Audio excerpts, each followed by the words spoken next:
मेरे प्रिय विद्यार्थियों, कक्षा में आपका स्वागत है। मैं उम्मीद करती हूँ कि आप सभी स्वस्थ होंगे।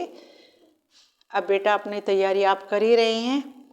तो आज कल हमने किया था बेटा, कल हमने निपटाए थे सारे लोकोक्तियाँ। अब मुहावरे किसे कहते हैं, लोकोक्ति किसे कहते हैं, ये हमारे दोनों हो चुके थे। मुहावरे किसी वाक्य में मैंने बता ही दिया था कि जो शब्द होते हैं उनका सामान्य अर्थ या साधारण अर्थ ना निकाल करके जब उनका विशेष अर्थ बताया जाता है उसे कहते हैं मुहावरे। दूसरा होता है लोकोक्ति। लोकोक्ति जो समाज के लोगों के द्वारा कैसे विशेष रूप से कुछ बात कही जाती है और लोक जमा उक्ति, संसार में जो कहावतें प्रसिद्ध हो जाती है उन्हें कहते हैं लोकोक्ति। मान ने मान मैं तेरा मेहमान, ये मैंने कितने सारे बताए थे इस तरह के। ये हैं लोगों के द्वारा बनाई गई उक्तियाँ, महान लोगों के द्वारा। अब तीसरा जो हम कर रहे हैं ये है विलोम शब्द या विपरीत शब्द या अपोजिट, एक दूसरे के अपोजिट। तो अपोजिट क्या होते हैं बेटा, जब किसी एक शब्द का विपरीत शब्द जो होता है, विलोम जो होता है, जब हम उसको प्रदर्शित करते हैं तो वे होते हैं अपोजिट शब्द या विलोम शब्द। ठीक है बेटा। तो अब हम क्या करते हैं, वैसे तो एग्जाम में क्या आएगा, एक लिखा है, अधिक, अधिक के साथ न्यून, सामान्य, ये वो 4 वर्ड दे दिए जाएंगे। लेकिन हमें क्या करना है, हमें उन 4 वर्ड के चक्कर में अभी यहाँ ना लेकर के हम क्या करेंगे, एक एक अर्थ बताते रहेंगे और फिर यहाँ पर हम विकल्पों के आधार पर एग्जाम जैसा आंसर बना लेंगे। ठीक है। तो अब हम देखते हैं इन्हें कि कुछ शब्द ले लिए गए, इसी तरह के आते हैं एग्जाम में, कोई मुश्किल नहीं आते, बल्कि जिनको हम छोड़ देते हैं, जो हमें लगता है कि सामान्य वर्ड है ना। हस्व है, हस्व का जैसे दीर्घ होता है, हस्व को सोचते हैं हस्व कौन पूछ रहा है, लेकिन ऐसे आते हैं आसान से आसान जिनको हम सोचते हैं कि ये तो आएंगे ही नहीं, लेकिन वे ही एग्जाम में आ जाते हैं। तो अब हम देखो क्या करते हैं कि अब मैं ये वर्ड बोलूँगी और साथ साथ फिर इनका विलोम बात करेंगे। ये होने के बाद फिर हम ये करेंगे। अब चलो पढ़ते हैं, देखो ध्यान दो। शब्द इधर है, विलोम इधर बन रहे हैं। अधिक, अधिक का होता है न्यून। चेतन, अब इनके अर्थ बता रहे, अधिक होता है ज़्यादा और न्यून होता है कम। चेतन होता है चेतना सहित यानी समझदारी, बुद्धि, और जड़ होता है मूर्ख। निर्मल पवित्र, मलिन गंदा, है ना, जैसे अपवित्र कह लो। अल्पज्ञ थोड़ा समझदार, बहुयज्ञ बहुत समझदार, बहुत विद्वान। कृत्रिम जो बनाया जाता है, और प्राकृतिक जो नेचुरल होता है। तो कृत्रिम का प्राकृतिक। अब कनिष्ठ है, इसका छोटा, कनिष्ठ होता है छोटा और ज्येष्ठ होता है बड़ा, तो बिल्कुल इसके विपरीत बताया जा रहा है। लापरवाह जो लापरवाही करता है, और सावधान जो हमेशा सचेष्ट रहता है ना, सतर्क रहता है जो।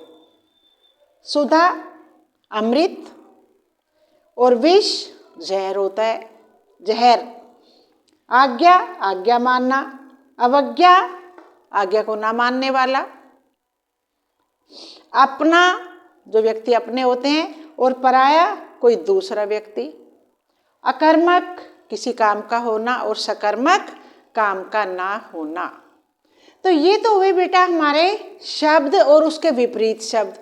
अब जैसे एग्जाम टाइम में आते हैं, इसका अभ्यास कर लेते हैं विकल्पों के आधार पर। जैसे विपरीत अर्थ का बोध कराने वाले को कहते हैं पर्यायवाची, विलोम शब्द, एकार्थक शब्द या अनेकार्थक शब्द।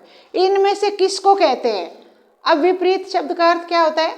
अब विपरीत होता है विलोम, तो हम उसको क्या कहते हैं? पर्यायवाची, विलोम, एकार्थक, अनेकार्थक। तो हम उसको क्या कह देते हैं? उसको कहते हैं ये विलोम शब्द। किसको? विपरीत को विलोम शब्द कहते हैं, अपोजिट को।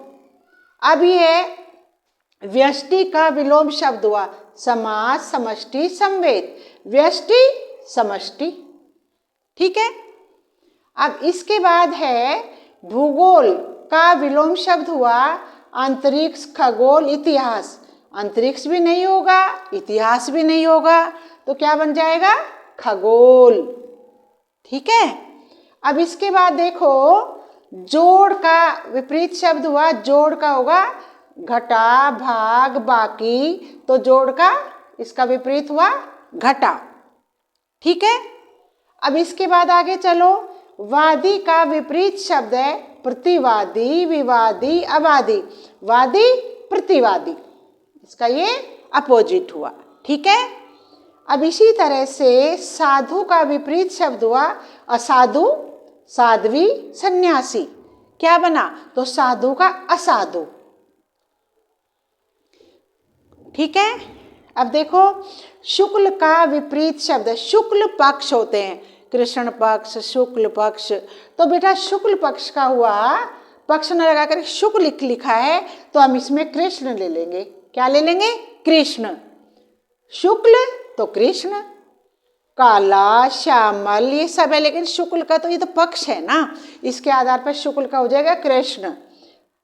आहूत का विपरीत शब्द आहूत, आहूत का अनाहुत, जिसका मतलब होता है बिना, तो वो होता है अनाहुत। ठीक है।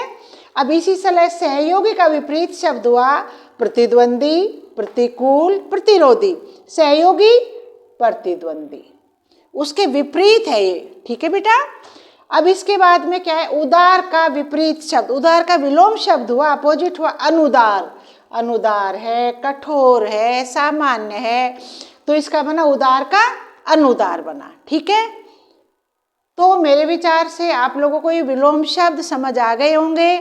विलोम शब्द, विपरीत शब्द, अपोजिट शब्द एक ही बात होती है। अगर हमें कभी कभी एग्जाम टाइम में ऐसा लगे कि भाई मान लिया साधु है, उसको हमने असाधु लिख दिया, तो असाधु गलत नहीं है, असाधु ठीक है। क्यों? लेकिन ये देख लेना कि उससे ज़्यादा मिलता जुलता तो कोई नहीं आ रहा है, ये देखना बहुत आवश्यक होता है। और मेरे बच्चों ये आपने देख ही लिया, ऐसे कनिष्ठ है इसमें देख लेते भाई ज्येष्ठ है, तो मेरे विचार से तो ये सब समझ आ ही गया होगा। तो अब कल अगली क्लास लेते हैं। ठीक है।